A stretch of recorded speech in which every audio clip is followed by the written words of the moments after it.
İslam Üniversitesi.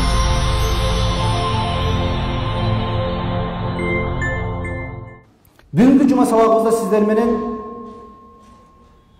исламдагы 5 парыз болгон 5 парыз билесиздер.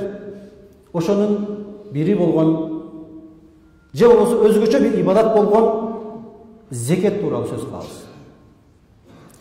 Зекет деген сөз сөздүктө тазалануу деген түшүндүрөт.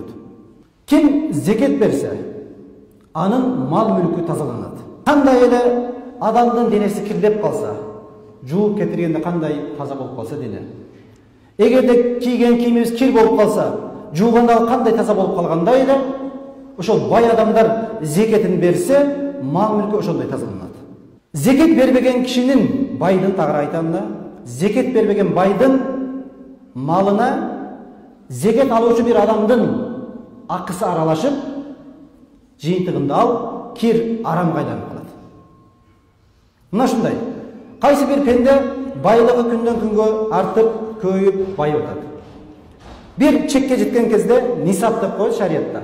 Ошол чекке жеткенде автоматтык түрдө ал адамдын байлыгына башка бир адамдын байлыгы аралашып калат.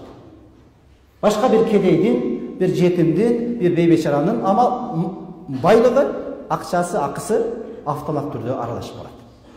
Аны сиз барып урдап албайсыз. Ал автомат түрдө аралашып калат. Качан гана ошол бай зекетин чыгарып бергенде гана ал адамдын байлыгы тазаланат. Болбосо жок. Кыргызстан Ислам Университети.